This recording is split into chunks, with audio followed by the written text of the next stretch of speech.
பால் பாலபாஸ்கரன் கொடுக்கும் சிலுவையின் செய்தியை கேட்டுக்கொண்டிருக்கும் சகோதர சகோதரிகளையும் நண்பர்களையும் இச்செய்தி மூலமாக சந்திப்பதில் பெரும் மகிழ்ச்சி அடைகிறோம். தாம் ஒருவரே ஞானமுள்ளவருமாயிருக்கிற தேவனுக்கு இயேசு கிறிஸ்துவின் மூலமாக என்றென்றைக்கும் மகிமையும் கனமும் உண்டாவதாக.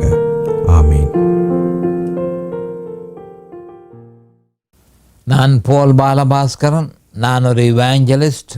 சிலுவையின் செய்தி என்ற இந்த நிகழ்ச்சியில் என் சகோதரர்கள், என் சகோதரிகள், என் நண்பர்கள் எல்லோரையும் சந்திப்பதில் நான் பெரும் மகிழ்ச்சி அடைகிறேன். இந்த அருமையான நேரத்தை கர்த்தராகிய இயேசு கிறிஸ்து எங்களுக்கு ஒதுக்கி தந்திருக்கிறார். இந்த நேரத்தில் கர்த்தருடைய வேத வார்த்தைகளை உங்களோடு பகிர்ந்து கொள்வது எனக்கு மிகுந்த சந்தோஷத்தை அளிக்கிறது என்பதை நீங்கள் அறிந்து கொள்ள வேண்டும். கர்த்தருடைய வார்த்தை என சொல்லப்படும் பொழுது அது ஜீவ வார்த்தை என்பதை நாம் அறிந்து கொள்ள வேண்டும். அது ஜீவ அப்பம் என்பதை நாம் அறிந்து கொள்ள வேண்டும். ஆனபடியால் தான் இந்த ஜீவ அப்பம் நம்முடைய ஆண்டவராகிய இயேசு கிறிஸ்துவையும் அவருடைய சரீரத்தையும் அவருடைய இரத்தத்தையும், சரீரத்தை நீங்கள் புசிக்க வேணும், இரத்தத்தை நீங்கள் பானம் பண்ண வேணும் என்று சொல்லியிருக்கிறார். அப்போ சரீரத்தை புசித்து இரத்தத்தை பானம் பண்ணுவீர்களாக இருந்தால் உங்களுக்கு நித்திய ஜீவன் உண்டு என்று சொல்லி நம்முடைய ஆண்டவர் சொல்லியிருக்கிறார். அப்போ அந்த ஜீவ அப்பத்தை புசிக்கிற ஒவ்வொரு மனுஷனுக்கும் நிச்சயமாக நித்திய ஜீவன் உண்டு, அவனுக்கு உயிர்த்தெழுதல் உண்டு என்பதை நாம் தெளிவாக அறிந்து கொள்ள வேண்டும். இப்பொழுது நாம் ரோமர் 6ஆம் அதிகாரத்துக்கு போய் 9ஆம் வசனத்தை பார்ப்போம். நாம் மரித்தோரிலிருந்து எழுந்த கிறிஸ்து இனி மரிப்பதில்லை என்று அறிந்திருக்கிறோம். மரணம் இனி அவரை ஆண்டு கொள்வதில்லை. மறுபடியும் பார்ப்போம். ரோமர் 6ஆம் அதிகாரம் 9ஆம் வசனம். மரித்தோரிலிருந்து எழுந்த கிறிஸ்து இனி மரிப்பதில்லை என்று அறிந்திருக்கிறோம். மரணம் இனி அவரை ஆண்டு கொள்வதில்லை என்று சொல்லப்பட்டிருக்கிறது. இப்பொழுது நாங்கள் இதற்கு நான் தெரிவு செய்த தலையங்கம் உங்களுக்கு மரணம் இனி ஆண்டு கொள்வதில்லை. மரணம் இனி ஆண்டு கொள்வதில்லை. அது ஒரு சந்தோஷமான ஒரு வசனமாக இருக்கிறது. மரணம் இனி ஆண்டு கொள்வதில்லை. அப்போ மனுஷனை இனி மரணம் ஆண்டு கொள்ள முடியாது என்பதை நாம் அறிந்து கொள்ள வேண்டும். இது பற்றி விபரமாக நாங்கள் பார்ப்போம். இப்பொழுது ஜெபத்திற்கு கடந்து செல்லுவோம். அருமையானங்கள் பிதாவே, உமக்கு சோஸ்திரம். பரலோகத்தின் தேவனே, உமக்கு சோஸ்திரம். கர்த்தராகிய எங்கள் ஆண்டவரே, உமக்கண்டைக்கும் சோஸ்திரம். காலதோறும் உம்முடைய கிருபைகள் புதியவைகளாய் இருப்பதற்காக சோஸ்திரம். கிருபையினாலும் இரக்கங்களினாலும் தேவரே நீர் எங்களை முடிசூட்டினதற்காக உமக்கண்டைக்கும் சோஸ்திரம். உம்முடைய உண்மைகள் புதியவைகளாய் இருப்பதற்காக உமக்கண்டைக்கும் சோஸ்திரம். நாம் நிர்மூலமாகாமல் இருப்பது உம்முடைய கிருபையே, அதற்காக அண்டண்டைக்கும் சோஸ்திரம் பிதாவே.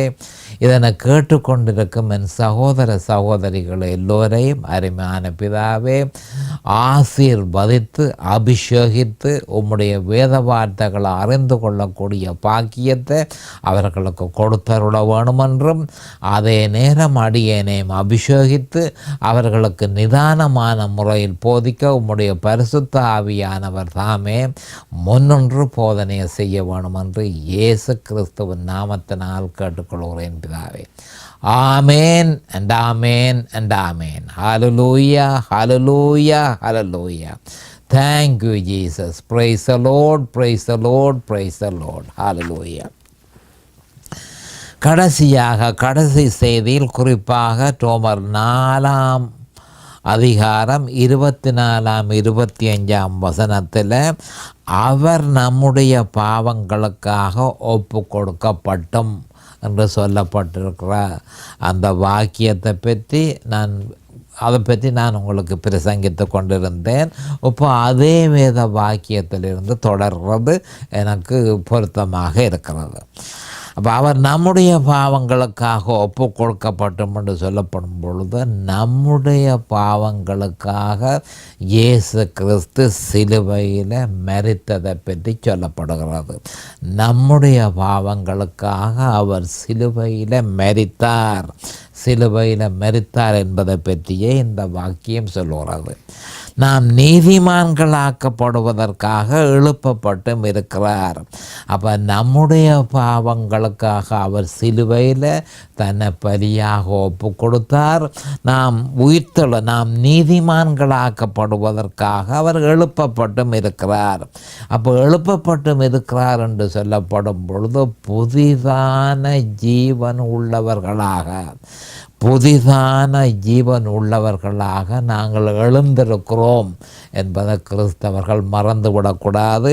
இதனைத்தான் நாம் நீதிமான்கள் ஆக்கப்படுவதற்காக எழுப்பப்பட்டும் இருக்கிறார். அப்போ குறிப்பாக அவரோட புதிதான ஜீவன் உள்ளவர். அப்போ எப்படி புதிதான ஜீவன் கிடைத்தது? இயேசு கிறிஸ்துவனுடைய மரணத்துக்குள்ள தன்னை அடையாளம் கண்டதனாலும் இயேசு கிறிஸ்துவனுடைய உயிர்த்தெழுதலில் தன்னை அடையாளம் கண்டதனாலும் குறிப்பாக நீதிமான்களாக்கப்பட்டு புதிதான ஜீவன் நமக்கு தரப்படுகிறது. அப்போ மனுஷன் ரட்சிக்கப்பட்ட பிறகு அவன் குறிப்பாக மரணத்திலே அவன் பங்கு பெற்ற வேணும், உயிர்த்தெழுதலில் பங்கு பெற்ற வேணும். அப்போ மரணத்தில் தான் பங்கு பெற்றினதாக அவன் விசுவாசிக்க வேணும், அடையாளம் காண வேணும். உயிர்த்தெழுதலில் பங்கு பெற்றினதாக அவன் அடையாளம் கிறிஸ்துவனுடைய உயிர்த்தெழுதல்ல கிறிஸ்துவனுடைய மரணத்தில் தான் பங்கு பற்றினதாக அவன் விசுவாசிக்க வேண்டும். அப்பொழுது அவன் புதிதான ஜீவன் உள்ளவனாக எழுந்திருப்பான் என்று சொல்லி ரோமர் 6ஆம் அதிகாரம் 4ஆம் வசனம் 5ஆம் வசனத்தில் சொல்லப்பட்டிருக்கிறது. அப்போ நாம் நீதிமான்களாக்கப்படுவதற்காக எழுப்பப்பட்டார் என்பதன் பொருள் நம்முடைய பாவத்துக்காக அவர் தன்னை ஒப்பு கொடுத்தார். நமக்காக பாவ நிவர்த்தி செய்வதற்கு மட்டுமல்ல, நாம் நீதிமான்கள் ஆக்கப்படுவதற்காகவும் அவர் எழுப்பப்பட்டிருக்கிறார் என்பதை நாம் அறிந்து கொள்ளும். மறுபடியும் இதனை நான் சொல்கிறேன். நாம் நீதிமான்கள் ஆக்கப்படுவதற்காக எழுப்பப்பட்டார். அதனுடைய பொருள் என்ன? நம்முடைய பாவத்துக்கு அவர் தன்னை ஒப்பு கொடுத்தார். நமக்காக பாவ நிவர்த்தி செய்வதற்கு மட்டுமல்ல, நாம் நீதிமான்கள் ஆக்கப்படுவதற்காகவும் அவர் எழுப்பப்பட்டு இருக்கிறார். இது ஒரு முடிந்த வேலை என்பதை இந்த இந்த இந்த வசனம் தெளிவாக இது ஒரு முடிந்த வேலை என்பது வலியுறுத்தப்பட்டிருக்கிறது என்பதை கிறிஸ்தவர்கள் அறிந்திருக்க வேண்டும். பவுல் அப்போஸ்தலர் கிறிஸ்துவின் வேலை சிலுவையில் முடிந்தது என்றும் முற்று முழுதுமாக முடிந்ததென்ற உண்மையை இங்கு நிரூபிக்கிறார்.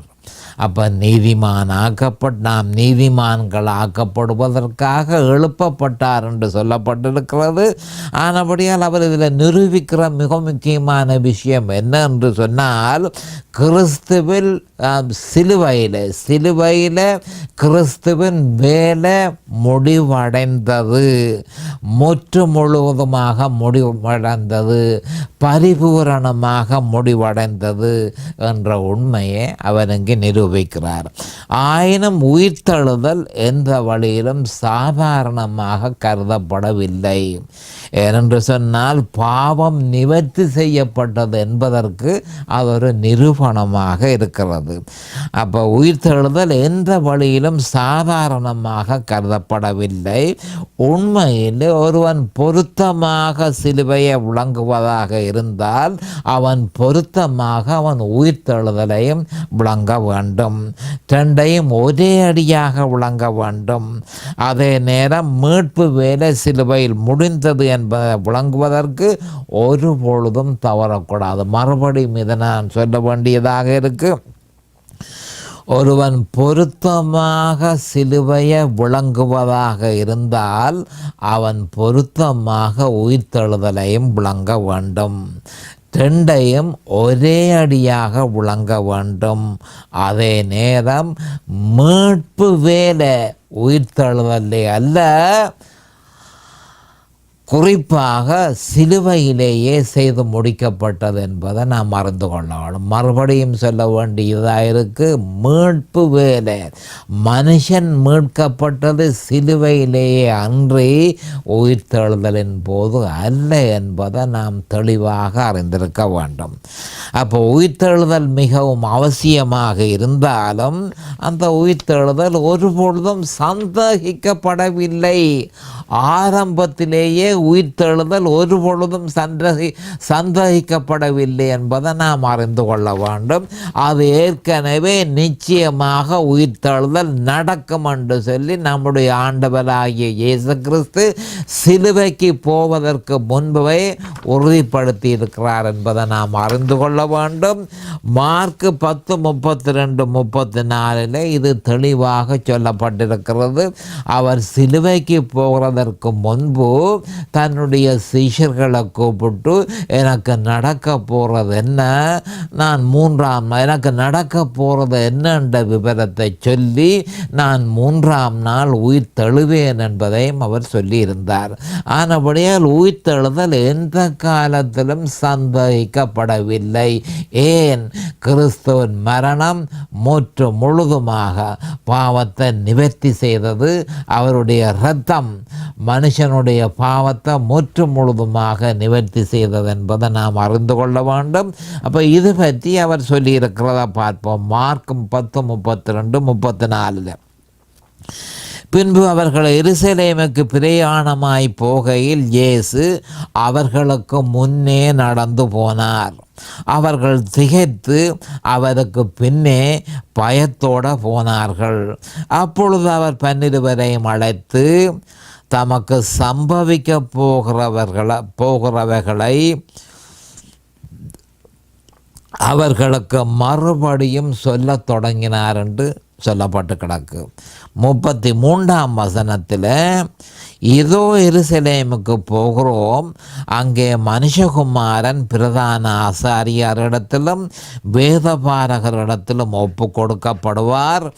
அவர்கள் அவரை மரண ஆக்கினைக்குள்ளாக தீர்த்து புரதேசத்தாரிடத்திலே ஒப்பு கொடுப்பார்கள். அவர்கள் அவரை பரியாசம் பண்ணி அவரை வாரினால் அடித்து அவர் மேல் துப்பி அவரை கொலை செய்வார்கள். ஆகிலும் 3ஆம் நாளிலே அவர் உயிரோடு எழுந்திருப்பார் என கூறி உயிர்த்தெழுதலின் நிச்சயத்தை திருப்பி உதாரணமாக மத்தேயு 16:21 இதை சொல்லியிருக்கிறார். அப்போ நான் எருசலேமுக்கு போகிறேன், அங்கே மனுஷகுமாரன் ஆசாரியரிடத்திலும் வேதபாரகரிடத்திலும் ஒப்பு கொடுக்கப்படுவார். அவர்கள் அவரை மரண ஆக்கினைக்குள்ளாக தேர்த்து புரதேசத்தார்களிடத்தில் ரோமர்களுடைய கையில் ஒப்பு கொடுப்பார்கள்.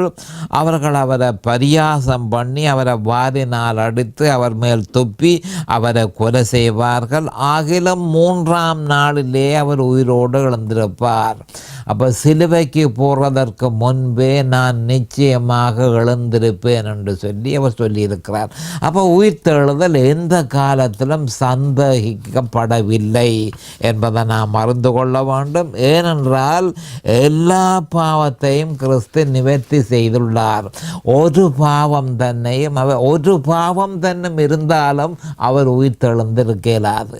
அப்போ உயிர்த்தெழுதல் நிரூபிக்கிறது என்னவென்றால் சகல பாவமும் நிவர்த்தி செய்யப்பட்டது. ஆனபடியால் உயிர்த்தெழுதல் நிச்சயமாக நடக்க வேண்டியது. அப்போ வேத வாக்கியம் பிரகடனப்படுத்துவது போல உயிர்த்தெழுதலை நாம் குறைத்து மதிக்கக்கூடாது. அதே நேரம் வேத வாக்கியம் பிரகடனப்படுத்துவது போல அதிகமாகவும் உயிர்த்தெழுதலை கருதக்கூடாது. இந்த சம்பவங்களை பார்க்கும் பொழுது எப்படி ஒருவன் உயிர்த்தெழுதலை பெரிதுபடுத்த முடியும் என்பது ஆச்சரியமாக இருக்கிறது. அப்போ சிலருடைய சிந்தனைகள் விரோதமாக இருக்கிறது. சிலருடைய சிந்தனையின்படி உயிர்த்தெழுதலில் பாவ நிவர்த்தி இருப்பதாக கருதுகிறார்கள். உயிர்த்தெழுதலில் பாவ நிவர்த்தி இல்லை என்பதை நாம் தெளிவாக அறிந்து கொள்ள வேண்டும். சிலுவையிலேயே பாவ நிவர்த்தி நிறைவேற்றப்பட்டது. சிலுவையிலேயே மனுஷனுடைய பாவத்துக்குரிய கடன்கள் முற்று முழுதுமாக செலுத்தப்பட்டு சகல பாவங்களும் நிவர்த்தி செய்யப்பட்டது சிலுவையிலேயே. ஆனபடியால் உயிர்த்தெழுதல்ல பாவ நிவர்த்தி இருக்கிறது என்று சில மனுஷர்கள் யோசிப்பது ஏன் என்பதை நாங்கள் சற்று சிந்திக்க வேண்டியதாக இருக்கிறது. அல்லது பாவ நிவர்த்தியில் உயிர்த்தெழுதல் பெரும் பங்கு வகிக்கிறதென கருதுகிறார்கள். அப்போ வித்தியாசமாக உயிர்த்தெழுதலை பெரிதுபடுத்துகிற மனுஷர்கள் என்ன சொல்கிறார்கள் என்று சொன்னால், உயிர்த்தெழுதல் ஒரு சாரார் உயிர்த்தெழுதலில் பாவ நிவர்த்தி இருக்கிறது என்று கருதுகிறார்கள். இன்னொரு சாரார் பாவ நிவர்த்தியில் உயிர்த்தெழுதல் பெரும் பங்கு வகிக்கிறது என்று நினைக்கிறார்கள். ரெண்டும் முற்று முழுதுமாக விரோதமாக இருக்கிறது, வேத வாக்கியத்துக்கு எதிராக இருக்கிறது என்பதை நாம் அறிந்து கொள்ள வேண்டும். இதனை மறுபடியும் பார்ப்போம். இயேசு சிலுவையில் செய்து முடித்தது மொத்தமாகவும் பூரணமாகவும் இருக்கிறது. அதிலிருந்து ஒன்றை எடுக்கவும் கூடாது, அதனோடு ஒன்றை சேர்க்கவும் கூடாது. எல்லாம் முடிந்தது என அவர் சொல்லும் பொழுது அது ஏற்கனவே முடிந்தது என்பது தெளிவாகிறது. மறுபடியும் உயிர்த்தெழுதல் அவசியம் என்பதனை நாம் உறுதிப்படுத்துகிறோம். ஒரு வழியில் பார்த்தால் அது பாவ நிவர்த்தியை நிரூபித்தது. அப்போ கிறிஸ்து உயிர்த்தெழாமல் இருந்தால் பாவம் நிவர்த்தி செய்யப்பட்டது ஒன்று தெரியாமல் இருக்கும். அப்போ கிறிஸ்துவனுடைய உயிர்த்தெழுதலின் மூலம் பாவ நிவர்த்தி முற்று முழுதுமாக நிறைவேறினது என்று சொல்லி அவருடைய உயிர்த்தெழுதல் நிரூபிக்கிறது.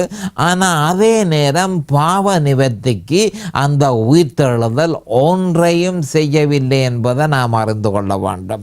கல்வாரி சிலுவையில் அது முற்று முழுதுமாக நடந்து ஏறியது. அடுத்ததாக கிறிஸ்து இனி மரிப்பதில்லை என்று சொல்லி ரோமர் 6:9 சொல்லப்பட்டிருக்கிறத பார்ப்போம். மேலெழுந்த வாரியாக பார்ப்பதை விட இதன் பொருள் மிகுந்த முக்கியத்துவம் வாய்ந்ததாக இருக்கிறது. அப்போ கிறிஸ்து இனி மரிப்பதில்லை என்பதன் அர்த்தம் என்ன? கிறிஸ்து இனி மரிப்பதில்லை என்பது அவர் சிலுவையில் செய்த வேலை ஒரு நிறைவேற்றிய வேலை, ஃபினிஷ் ஜாப் பண்ணுறதை நாம் அறிந்திருக்க வேண்டும். அதனையே இங்கு சுட்டி காட்டப்படுகிறது. கிறிஸ்து இனி மரிப்பதில்லை என்று சொன்னால் இயேசு கிறிஸ்து சிலுவையில் நிறைவேற்றிய வேலை ஒரு முடிந்த வேலை ஆனபடியினால் அது இனி செய்ய வேண்டிய அவசியம் ஒருபொழுதும் இல்லை. அப்போ பாவ நிவர்த்தி மொத்தமாக பூரணப்படுத்தப்பட்டிருக்கிறது. இனி ஒரு பலி ஒரு பொழுதும் தேவையில்லை என்பதை தெளிவாக சொல்லப்படுகிறது. மரணம் தம்மில் என்ன மாதிரி இது செய்து முடிக்கப்பட்டது என்பதை நாம் அறிந்து கொள்ள வேண்டும்.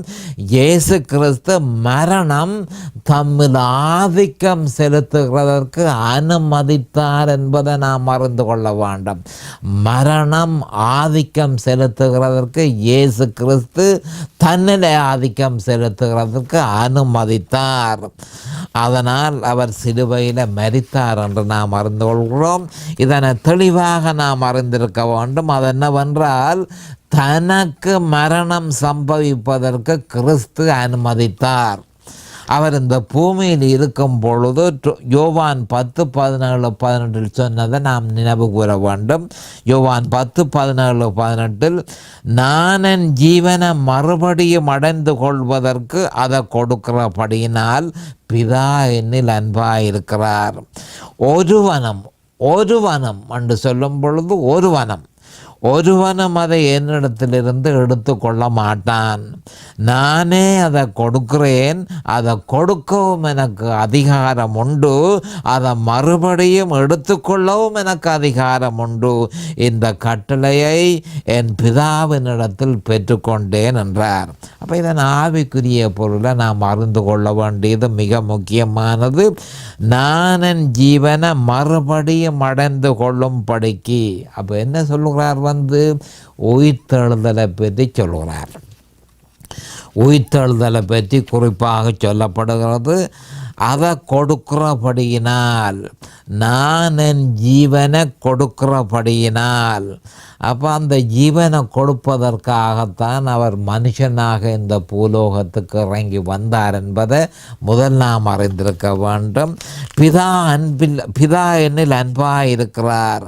அப்போ தேவனுடைய இருதயத்தில் கிறிஸ்து ஒரு விசேஷமான ஒரு இடத்தை பிடித்திருக்கிறார் என்பது இங்கு பிரகடனப்படுத்தப்படுகிறது. அப்போ பிதா என்னில் அன்பாக இருக்கிறார் என்றதற்கு என்ன காரணம் என்று சொன்னால், அதாவது பிதாவினுடைய சித்தத்தை மிகுந்த கீழ்ப்படியுடன் அவர் செய்தார் என்பதை நாம் அறிந்து கொள்ள வேணும். இதன் நிமித்தம் பிதா அவரில் அன்பாய் இருக்கிறார் என்று சொல்லப்பட்டு கிடக்கு. அப்போ தேவனுடைய இருதயத்தில் கிறிஸ்து ஒரு விசேஷமான இடத்தை பிடித்திருக்கிறார் என்பதை இங்கு பிரகடனப்படுத்துகிறது. இப்போ இந்த 18ஆம் வசனத்தில் யோவான் 10:18 ஒருவனும் அதை என்னிடத்திலிருந்து எடுத்துக்கொள்ள மாட்டான், நானே அதை கொடுக்கிறேன் என்று சொல்லப்பட்டு கிடக்கு. அப்போ நாம் அறிய வேண்டிய பேர் இதனை அறியாமல் இருக்கிறார்கள். கிறிஸ்துவின் மரணத்தை சாதாரணமாக எடுக்கிறவர்களுக்கு நான் ஒரு விஷயத்தை சொல்ல விரும்புகிறேன். அவருடைய மரணம் ஒரு கொலை அல்ல என்பதை நாம் முதல் அறிந்து கொள்ள வேண்டும். அவருடைய மரணம் ஒரு கொலை அல்ல, தற்செயலாக நடந்த சம்பவம் அல்ல, அல்லது ஒரு மரண தண்டனை நிறைவேற்றுதலோ அல்ல. அது முழுக்க முழுக்க முழுக்க அது ஒரு பலி என்பதை நாம் அறிந்து கொள்ள வேண்டும். தன்னை முற்று முழுதுமாக தியாகம் செய்து தன்னை பலியாக ஒப்பு கொடுத்தாரே தவிர பலர் நினைப்பது போல அது ஒரு கொலை அல்ல, பலர் நினைப்பது போல தற்செயலாக நடந்த ஒரு சம்பவம் அல்ல, பலர் நினைப்பது போல அதொரு மரண தண்டனை நிறைவேற்றுதல் அல்ல என்பதை நாம் தெளிவாக அறிந்து கொள்ள வேண்டும்.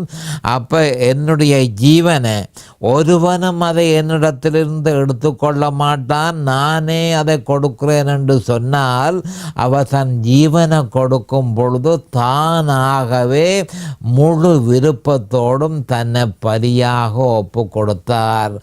மரணம் தன்னை ஆக்கிரமிக்கிறதற்கும் மரணம் தன்னில் வேலை செய்கிறதற்கும் இடம் கொடுத்தார்.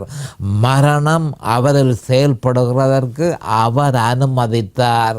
அல்லது ஒரு பொழுதும் மரணம் அவருக்கு மரணம் ஏற்பட்டிருக்க முடியவே முடியாது. ஏனென்று சொன்னால் பாவம் அவரிலே இல்லை.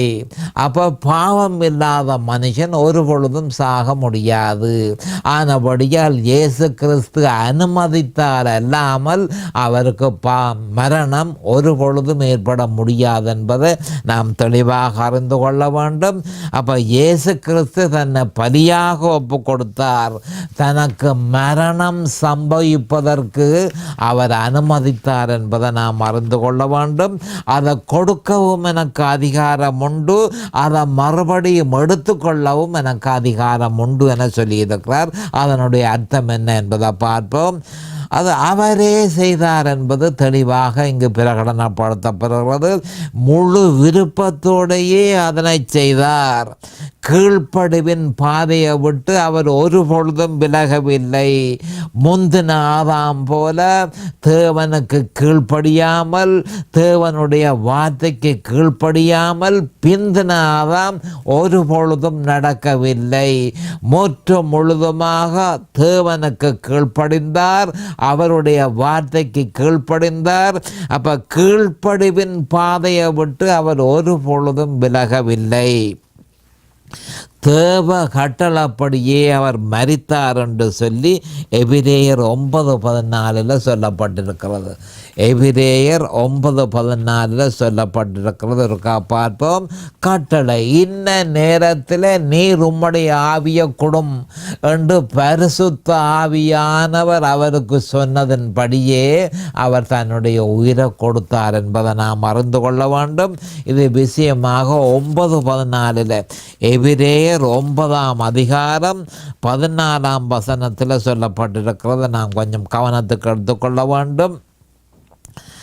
நித்திய ஆவியினாலே தம்மை தாமே பழுதற்ற பலியாக தேவனுக்கு ஒப்பு கொடுத்த கிறிஸ்துவனுடைய இரத்தம் ஜீவனுள்ள தேவனுக்கு ஊழியம் செய்வதற்கு உங்கள் மனச்சாட்சி செத்த கிரியைகளை சுத்திகரிப்பது எவ்வளவு நிச்சயம்.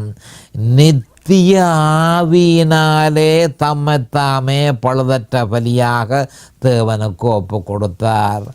அப்போ நித்திய ஆவி பரிசுத்த ஆவி.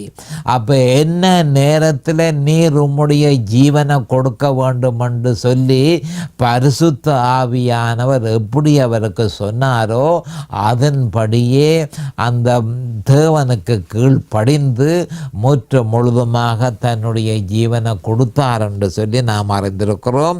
அப்போ தேவ கட்டளையின்படியே அவர் மரித்தார். இந்த கட்டளையை என் பிதாவினிடத்தில் பெற்றுக்கொண்டேன் என்றார்.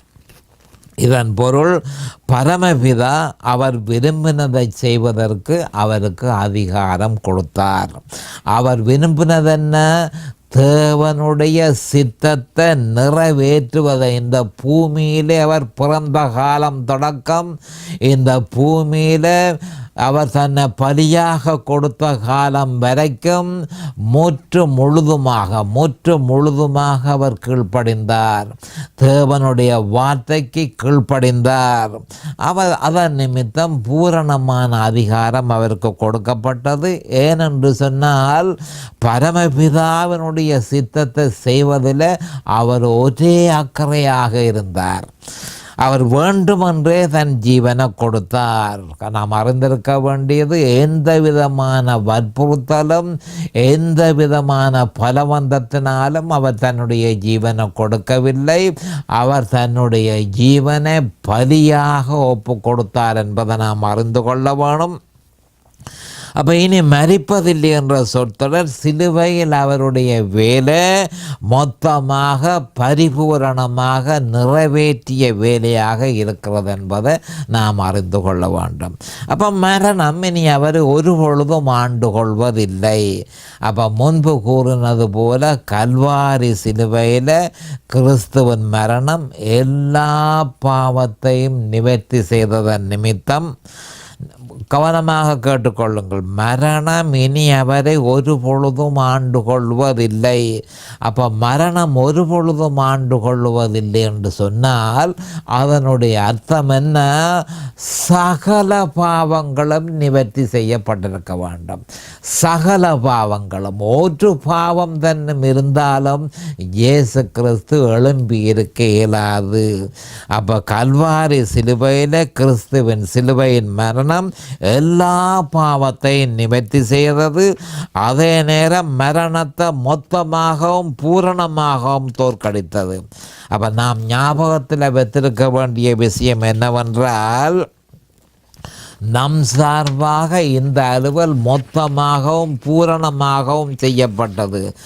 நமக்கு பதிலாக நம்முடைய சொந்த பிரதிநிதியாக அவர் இதை செய்து முடித்தார் என்பதை நாம் அடையாளம் கண்டுகொள்ள வேணும். அவர் சிலுவையில் செய்து முடித்ததன் நிமித்தம் கிறிஸ்துவை மரணம் இனிமேல் ஆண்டு கொள்வதில்லை. சிலுவையில் அவர் இந்த அலுவலை செய்து முடித்ததன் நிமித்தம் மரணம் கிறிஸ்துவை ஒரு பொழுதும் இனிமேல் ஆண்டு கொள்வதில்லை. அதே மாதிரி நம்மையும் மரணம் இனி ஆண்டு கொள்வதில்லை.